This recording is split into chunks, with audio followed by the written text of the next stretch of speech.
एक तरफ जहां इशारे दिए कि हरियाणा चुनाव में अलायंस उनके लिए और उनकी पार्टी के लिए काम नहीं आया, तो दूसरी तरफ ये भी पैगाम दिया कि मुस्तकबिल में किसी के साथ अलायंस कभी नहीं करेंगी। मायावती ने यह भी दावा किया कि बीएसपी के वोट तो ट्रांसफर हो जाते हैं, लेकिन दूसरी पार्टियों के हामी बीएसपी को वोट नहीं करते हैं।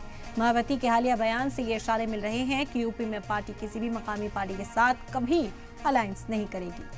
तो मायावती का ये ट्वीट कई मायने इसके निकाले जा रहे हैं। सोशल मीडिया के जरिए ही उन्होंने नाराजगी का इजहार किया। उन्होंने कहा कि तमाम पार्टियों के वोट तो ज़रूर ट्रांसफ़र हो जाते हैं, बीएसपी के जो वोट हैं तमाम पार्टियों को ट्रांसफ़र हो जाते हैं, लेकिन किसी और पार्टी का जो वोट है वो बीएसपी को कभी ट्रांसफ़र नहीं होता है।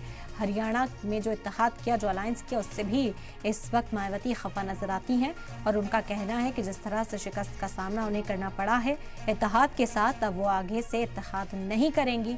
और उत्तर प्रदेश में आने वाले जो असेंबली इंतखाबात हैं उसको लेकर भी कई तरह के कयास लगाए जा रहे थे कि क्या इंडिया इत्तेहाद का हिस्सा बन सकेंगी मायावती उसके अंदर, लेकिन अब मायावती ने तस्वीर साफ कर दी है कि ना तो वो एनडीए और ना ही इंडिया के साथ इत्तेहाद करती नजर आएंगी।